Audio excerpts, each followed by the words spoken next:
I tap my phone awake to check the time and notice 3 banking notifications stacked like dominoes. At first glance, nothing seems unusual, just my morning routine, sipping coffee in my small Boise apartment before heading to the office. But as I unlock the screen, my stomach drops. $3,980. $3,980. $3,980. 3 identical charges. Overnight, while I slept, my auditor training kicks in before emotion can take hold. I set my coffee down, the mug making a soft click against the coaster, everything in its place, as always. My face remains perfectly composed, the professional mask I've perfected over 7 years of examining other people's financial disasters. But my hands betray me, trembling slightly as I tap through to the transaction details. American Airlines. 3 separate business class tickets, purchased at 2:17 a.m. Impossible, I whisper to my empty kitchen. I haven't bought airline tickets in months, and certainly not in the middle of the night. I switch to Gmail, but something's wrong. The password I've used for years is rejected. After 3 attempts, a notification appears. Your password was changed 1 hour ago. A cold wave of violation washes over me.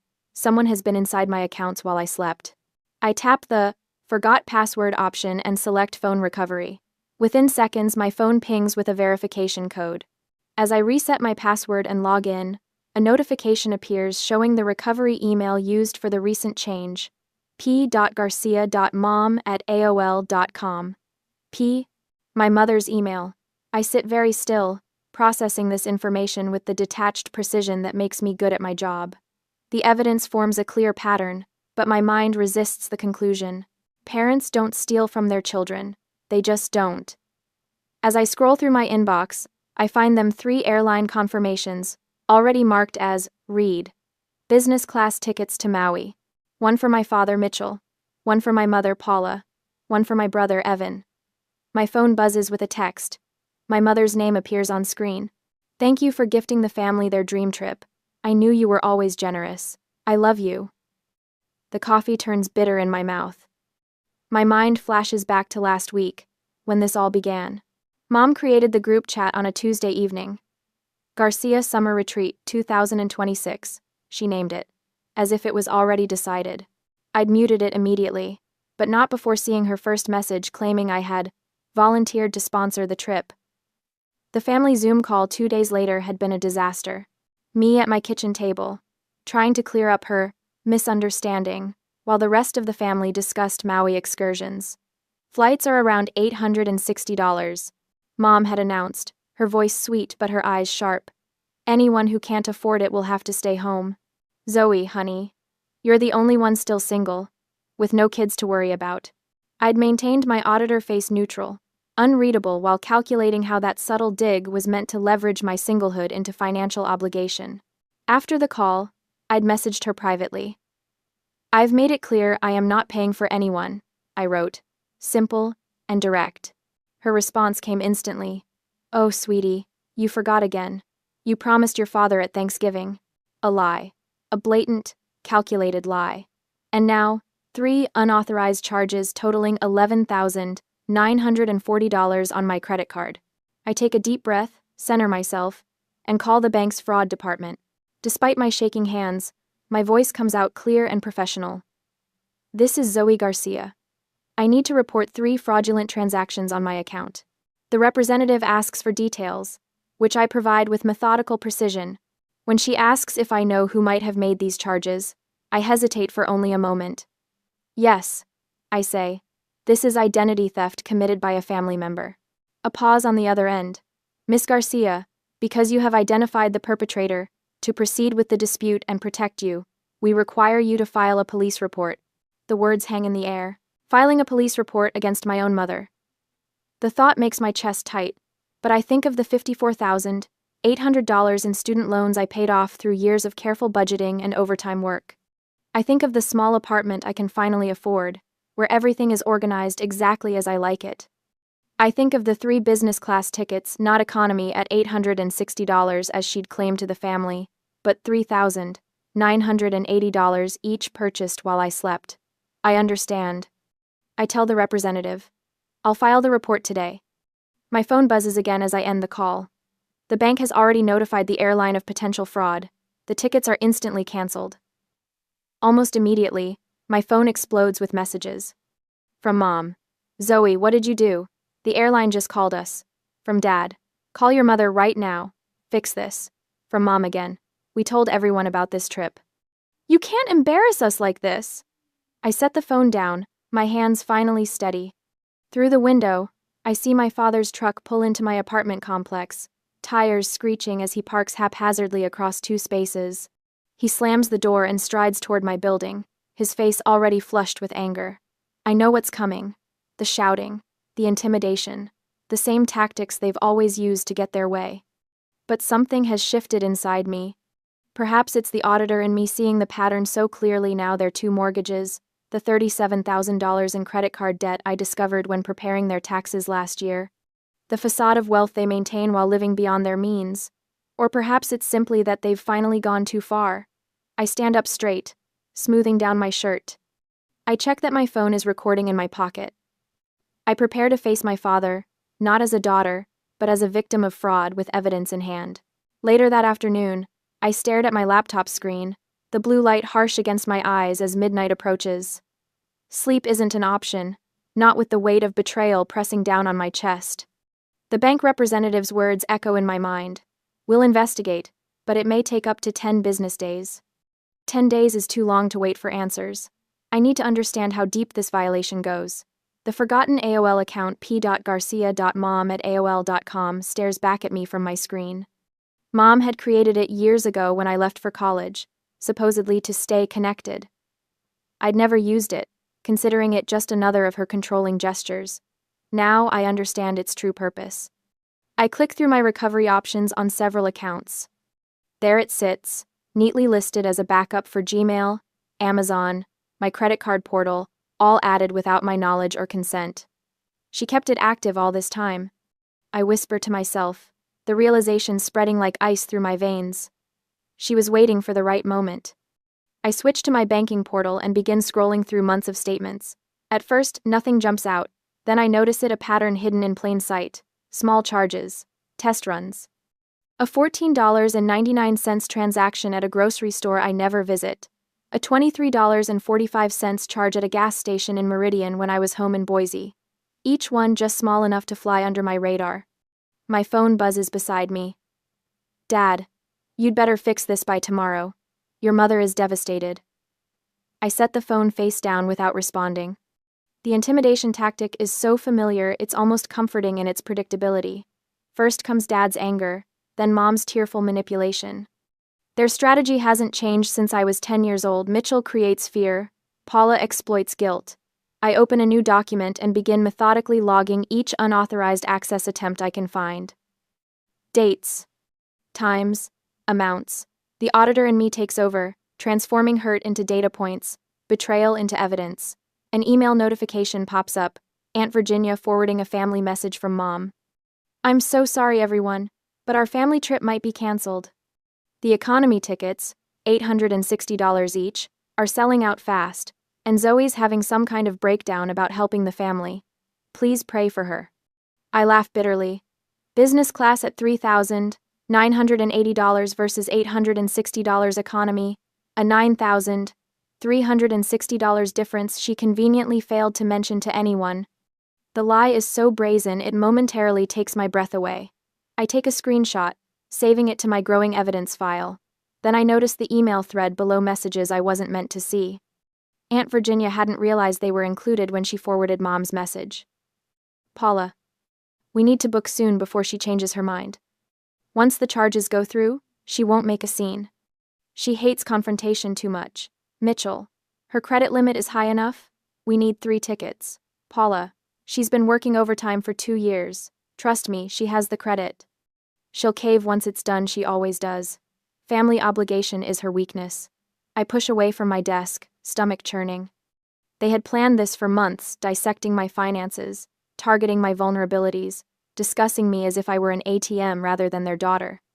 The next morning, bleary-eyed from lack of sleep, I dive deeper. Bank statements spread across my kitchen table like evidence at a crime scene. Coffee grows cold beside me as patterns emerge with terrible clarity. My parents' financial house of cards becomes clearer with each document I examine. 2 mortgages underwater. Credit card statements showing minimum payments. Collection notices poorly hidden in their desk drawer when I helped organize their tax documents last year. The endless stream of new furniture and clothes and vacations, all to maintain the appearance of success while drowning in debt. And it wasn't just me. Notes in my mother's handwriting about Aunt Virginia's card, helping with a roof repair. A reference to cousin Hannah's contribution to medical bills. My brother Evan's ruined credit score makes sudden, terrible sense. I remember the pride I felt paying off my student loans, $54,800 eliminated through 3 years of brutal overtime, and living on rice and beans. The apartment I saved for, the emergency fund I built. All of it seen not as achievement but as an untapped resource by the people who should have been proudest of me. This isn't about money, I say to the empty room, my voice stronger than I expect. It's about control. I reach for my phone and open my banking app, enabling every security feature available. 2-factor authentication, login notifications, spending alerts. I change every password, using random strings of characters instead of anything personal. Security questions become nonsense answers no family member could guess. Then I create a new email account with a username unconnected to any personal information. I set up password manager apps, digital keys, authentication backups. Each new security wall feels like reclaiming a piece of myself. My phone rings, Mom's face appearing on screen. I decline the call and add a note to my evidence file. 8:42 a.m., third attempt to contact. By afternoon, I've secured every account I own and documented each step of the process. The bank confirms the transactions remain frozen pending investigation. The airline emails confirmation that the tickets are officially canceled, funds to be returned once the fraud investigation concludes. Outside, rain taps against my window. Inside, for the first time since discovering the charges, I feel something other than shock and betrayal. My hands no longer tremble as I organize my documentation. My breath comes easier as I prepare for the confrontation I know is coming. The isolation is still there, the knowledge that I stand alone against the people who should have protected me. But beneath that pain, something else is growing. Resolve. 2 days after the incident, the pounding at my door makes the hinges shudder. 3 thunderous blows, then silence, then 3 more. I have known that rhythm, my father's way of announcing himself, since I was a child. The pause between barrages is just long enough to let dread settle in. I slip my phone into the pocket of my hoodie and start the recording app. Idaho is a one-party consent state. Only I need to know this conversation is being preserved. I take a deep breath and open the door. Mitchell Garcia fills the doorframe, face flushed crimson above his polo shirt. Before I can speak, he barrels past me into my apartment. "What did you do?" His voice bounces off the walls of my small living room. "Cancel the dispute right now. Your mother is crying." I close the door with deliberate slowness, buying seconds to compose myself.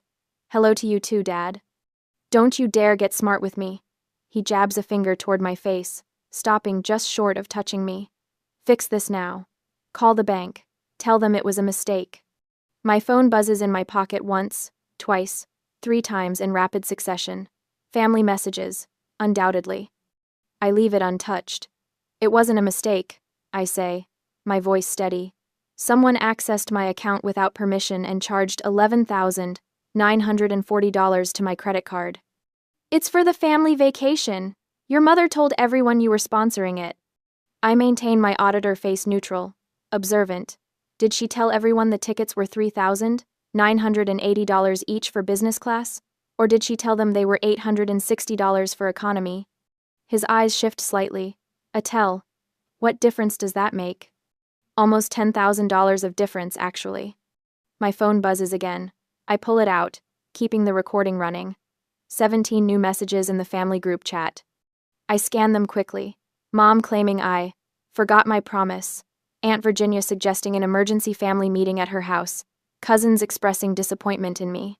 See? Dad points at my phone. "You're destroying the family. Virginia is hosting an emergency meeting tonight to discuss your behavior." I tilt my head slightly. My behavior? Not Mom's behavior in accessing my accounts without permission? Your mother was only doing what you promised. I keep my voice measured, just as I would when questioning a client about financial discrepancies. When exactly did I promise to spend nearly $12,000 on airline tickets? At Thanksgiving, you said. I didn't attend Thanksgiving last year. I was working in Seattle, remember? He waves this away. Whenever it was. The point is, families help each other. When your brother needed bail money last year, I paid it. When your cousin needed her transmission fixed, Virginia covered it. I see my opening. Speaking of Aunt Virginia, how many times have you used her credit card without asking? His face freezes for a fraction of a second, just long enough to confirm my suspicion. That's completely different. He sputters. We've used Virginia's card before. Nobody said anything. She knows how these things work in a family. The admission hangs in the air between us. I wonder if he realizes what he's just confirmed on the recording. Does she know about the roof repair charge for $2,400? I'm guessing, fishing for information. His eyes widen slightly. Another tell. This isn't about Virginia, he says, voice dropping to a dangerous growl. This is about you canceling our vacation and embarrassing your mother in front of everyone. No, I correct him. This is about the $11,940 you and Mom stole from my credit card. We didn't steal anything. He slams his hand down on my kitchen counter. It's family money. Family money would mean I had agreed to spend it, I say. I didn't, and you lied to everyone else about the cost. Economy tickets are $860, not $3,980. Why did you need business class if this was just about family togetherness? His face darkens. You think you're so much better than us with your fancy auditor job and your perfect credit score. You've forgotten where you came from. I remember exactly where I came from, I say quietly. I remember sleeping in the car after the electricity was shut off, because you bought a boat, instead of paying the power bill. That was one time. He steps toward me, fists clenched. I stand my ground. Leave now, or I call the police and play this recording. The color drains from his face as he glances at the phone in my pocket. You wouldn't. I already filed a fraud report with the bank, I say. Police report is next. Your choice if you want to be here when the officers arrive. He stares at me for what feels like minutes, rage and disbelief warring on his face. Then he turns and yanks the door open. Your mother and I gave you everything, he says, his voice suddenly tired. This is how you repay us? The door slams behind him. I lock it, then slide down against the wall until I'm sitting on the floor. My phone buzzes again. Aunt Virginia's name appears on the screen, not in the group chat, but a private message. Zoe, what's this about your mother making charges on my card? I've been reviewing my statements and found some transactions I don't recognize.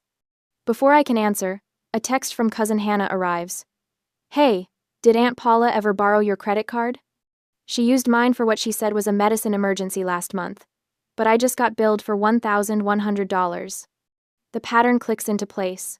I'm not the only victim, just the first to speak up. My hands shake slightly as I dial the non-emergency police number. The dispatcher connects me to an officer who takes my information with professional detachment. I provide dates, amounts, and the name of the bank's fraud department contact. The officer assigns my case a number, #81 ID. We'll be contacting Mr. and Mrs. Garcia for a statement. She tells me. The bank has already provided preliminary documentation of the unauthorized access. I thank her and end the call, just as notification from my bank appears. Fraud investigation complete. Disputed charges $11,940, reversed. Funds will appear in 2 to 3 business days. Almost immediately, my phone lights up with incoming calls. Mom, Dad, Mom again, Dad again. I silence each one, watching them stack up in my missed calls list. For the first time since discovering the charges, I allow myself to cry. Not from sadness, but from a complex tangle of emotions I can't quite name. Relief, vindication, grief, resolve, all washing through me in waves. When the tears subside, I open a blank document on my laptop and begin typing a letter to my parents. 3 paragraphs in, I delete it. Some things can't be fixed with words. Instead, I open my journal and write. Financial boundaries are emotional boundaries. Love cannot exist without respect. The words feel right, a simple truth I should have recognized years ago. I spend the next hour organizing documentation, screenshots of the fraudulent charges, the email recovery attempt notification, text messages from my parents, and a transcript of the recorded conversation with my father. I save everything in triplicate local storage, cloud backup, and an encrypted email to myself. My phone buzzes with a notification about the emergency family meeting at Aunt Virginia's house tonight. Rather than dread, I feel a strange sense of calm. The burden of secrecy has lifted. The pattern is exposed. I connect my phone to a small Bluetooth speaker and test the audio quality of my father's recorded admission. His voice fills my living room with crystal clarity. We've used Virginia's card before. Nobody said anything. I pack the speaker in my bag alongside printed copies of the bank statements and police report. The emergency family meeting won't go as they expect. For the first time in my adult life, I'm walking into a family confrontation with more than just my word against theirs. I have evidence, allies, and the power that comes from knowing exactly where you stand. Time to break the cycle, once and for all. On the family emergency day, I park 3 houses down from Aunt Virginia's colonial-style home, my hands steady on the wheel. I've arrived exactly on time, not early enough to be ambushed alone, not late enough to be accused of drama. The recording device in my phone is tested and ready. I check my reflection in the rearview mirror and adjust my expression into what my colleagues call my auditor face, neutral, composed, revealing nothing. Remember why you're here?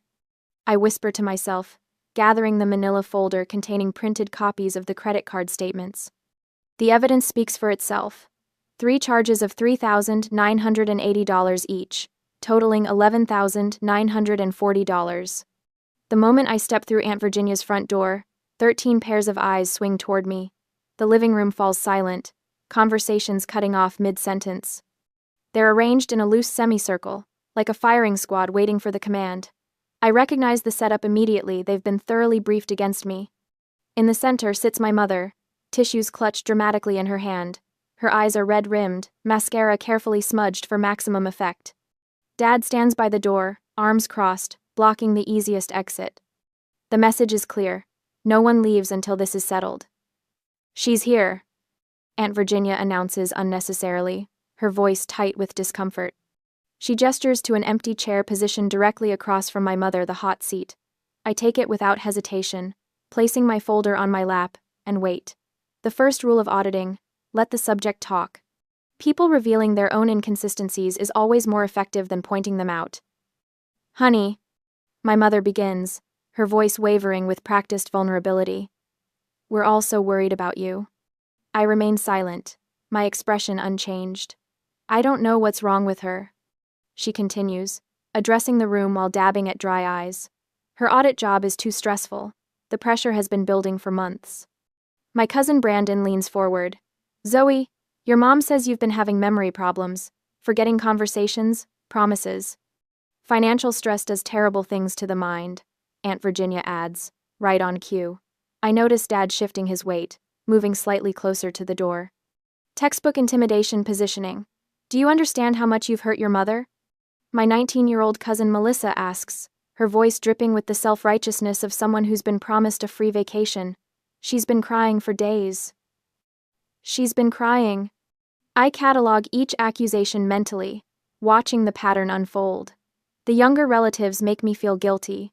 The older ones question my stability, all orchestrated by my mother's expert conducting. Paula dabs her eyes again. We just want to understand, sweetie. You seemed so happy to help with the family trip. Then suddenly, her voice breaks perfectly. You even called the police. There it is, my opening. Would you like to know why I called the police? I ask, my voice calm and clear. The room goes completely still. Without waiting for an answer, I open my folder and remove the credit card statements. I pass copies to Aunt Virginia and Uncle Robert, the family's unofficial leaders.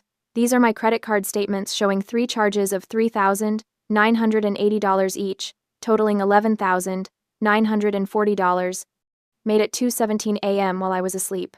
I keep my tone professional, as if presenting findings to a client. They were purchased using my Gmail account, which was accessed after my password was changed. The recovery email used was p.garcia.mom@aol.com. My mother's face flushes. Those numbers can't be right. The airline confirmed these were business class tickets, not economy tickets. at $860 as you told everyone else.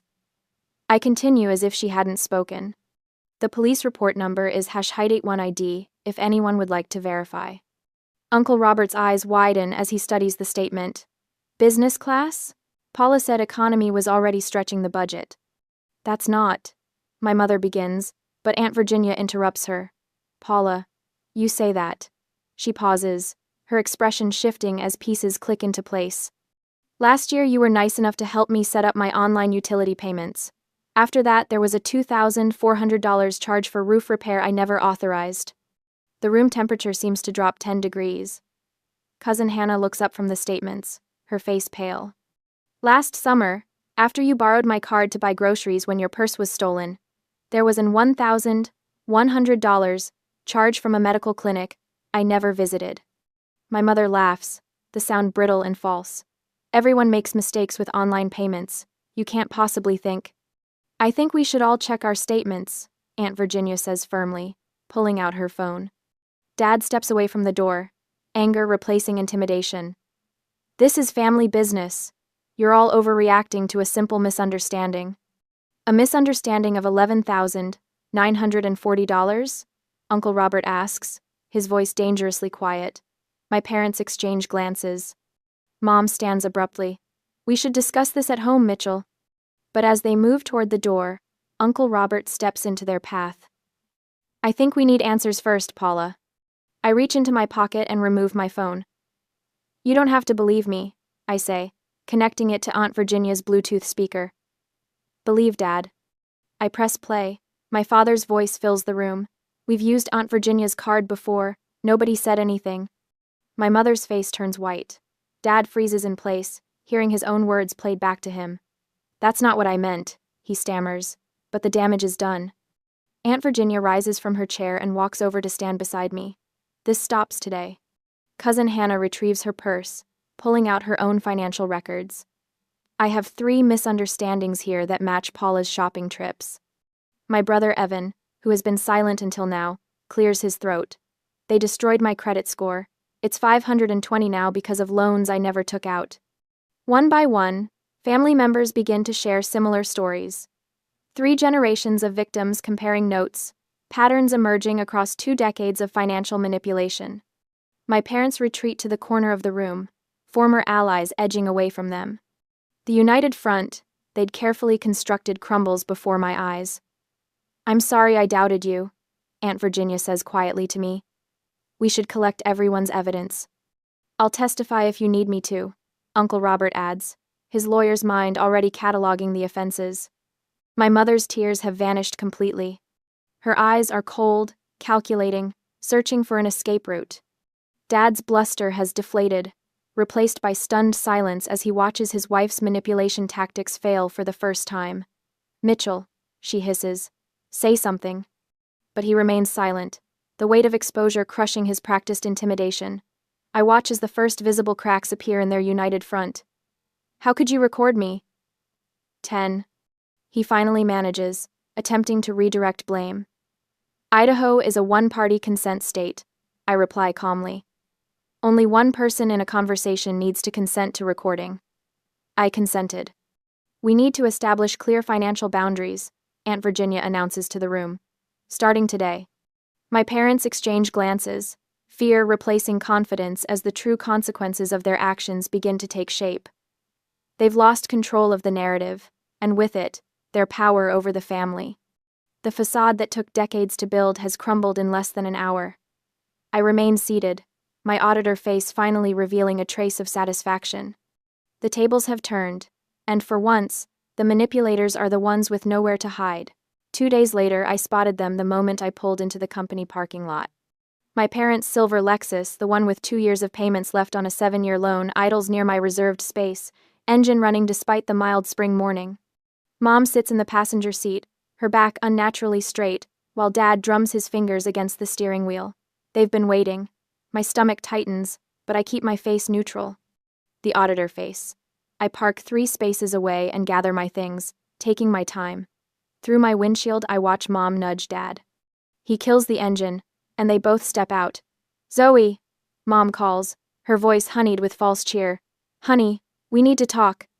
I lock my car and walk toward the building entrance, briefcase in hand, as if I haven't seen them. My coworker Jill passes by, offering a quick wave before disappearing through the glass doors. Mom intercepts me halfway across the lot, Dad trailing behind her like a reluctant shadow.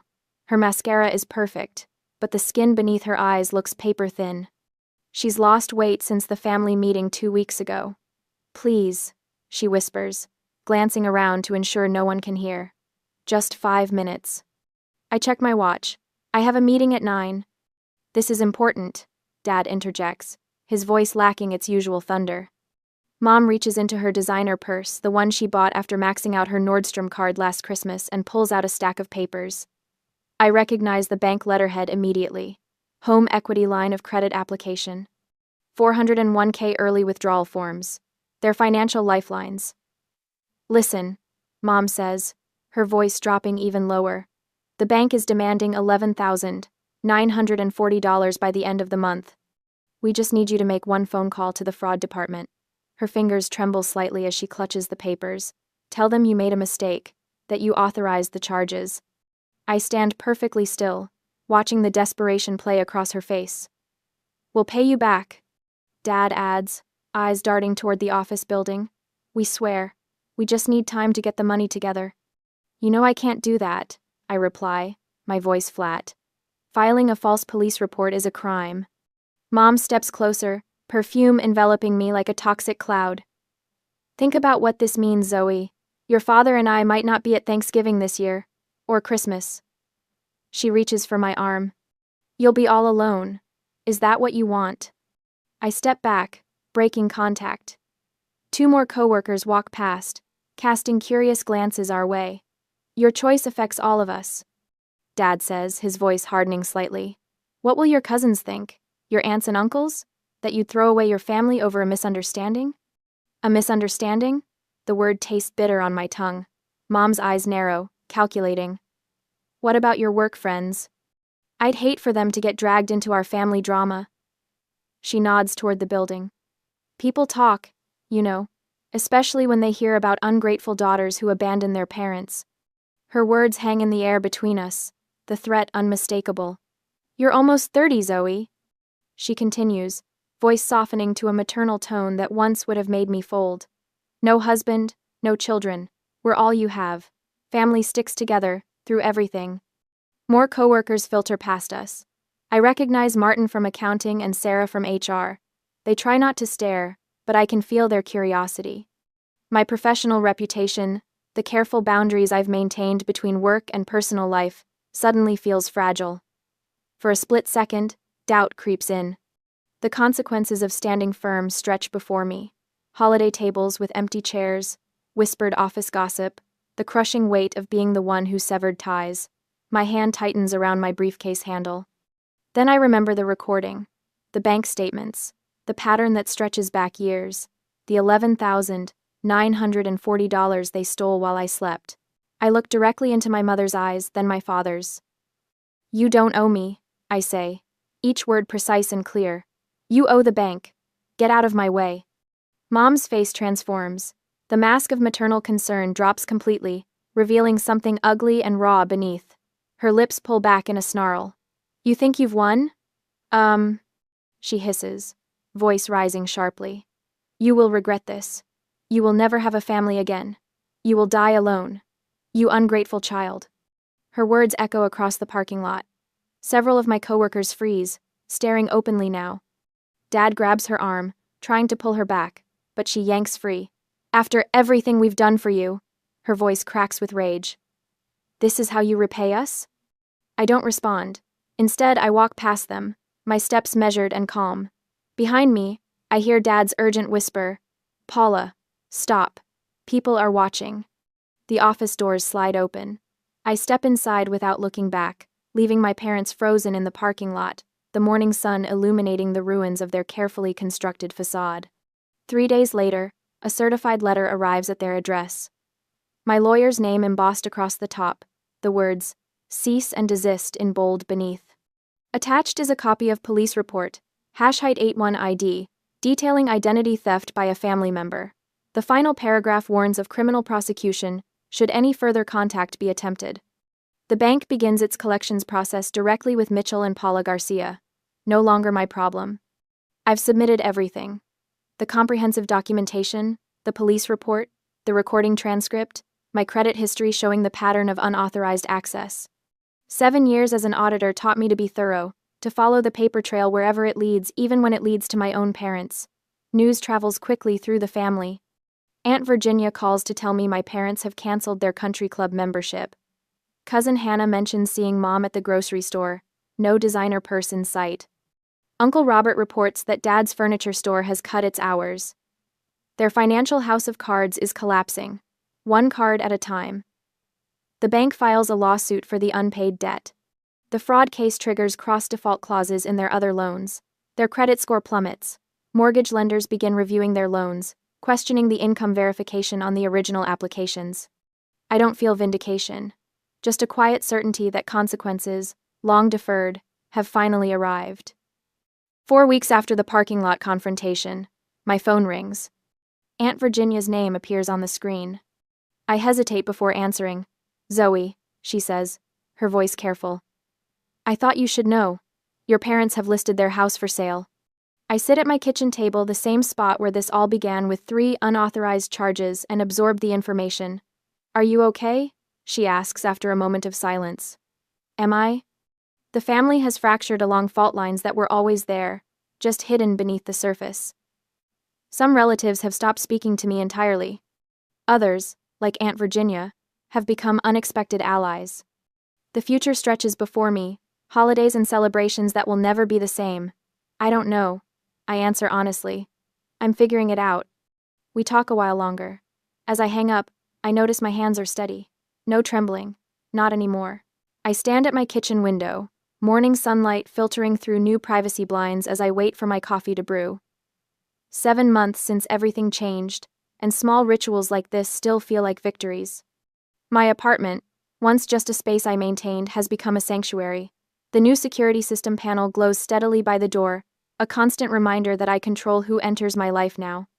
Behind me, my desk holds neatly organized folders, a testament to the financial literacy workshops I've been developing.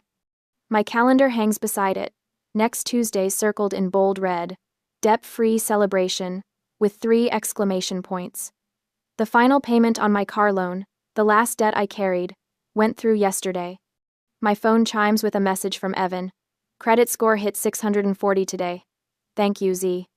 I smile, remembering his face when I offered to help him rebuild after our parents' financial manipulation had destroyed his credit. Another text follows from Cousin Hannah, asking about Sunday dinner at Aunt Virginia's. This new family we've cobbled together feels real in a way the old one never did. The coffee maker beeps. I pour a cup and sit at the same kitchen table where I discovered the fraud 7 months ago. Same table, same mug, but the woman holding it is unrecognizable from that morning. My banking app shows a healthy savings account instead of fraud alerts. A notification pops up. Credit score. Excellent. 812. I remember how I once hid this number from my parents, knowing they'd see it as an asset to exploit, rather than achievement to respect. I open my journal, running my fingers over yesterday's entry. Financial boundaries are emotional boundaries. I see that so clearly now. What I thought was my weakness, being unable to just help family, was actually my strength. Real love cannot exist without respect. The doorbell rings precisely at 9. Evan stands there, grinning, holding up his phone with his credit report displayed. "I didn't believe it would work," he says, following me inside. "Dad always said credit was something you just had to use until you couldn't anymore." "That's what they needed to believe to justify their choices," I reply, pouring him coffee. "Financial literacy isn't magic, it's just work and consistency." He nods, settling into what has become his chair. The kids' college funds are set up. First time I've saved money in my life. "How does it feel?" "Weird," he laughs. "Good weird." He pauses, stirring his coffee. "Remember when Dad would take us to that expensive steakhouse every time the credit card bills arrived? Mom would complain about money the whole way there." I laugh, something I couldn't have done months ago when thinking about them. Their logic was so twisted. Spend money to feel better about not having money. My phone rings, Aunt Virginia confirming Sunday dinner. We're planning a small gathering, just the five of us who formed this new family circle built on choice rather than obligation. Last month, she proposed a toast. To family we choose, not family we tolerate. The words have become our unofficial motto. Tomorrow, I'll lead my third financial literacy workshop at the community center. I tell an anonymous version of my story, helping others identify the red flags I missed for years. Turning my pain into protection for others gives purpose to what happened. My boss called yesterday about the senior auditor position apparently. My handling of the fraud case demonstrated exceptional integrity under pressure. Life reshaping itself in unexpected ways. I close my journal thinking of what I'll write tonight. You cannot love without respect. You cannot respect without boundaries. Some lessons are worth every penny they cost to learn.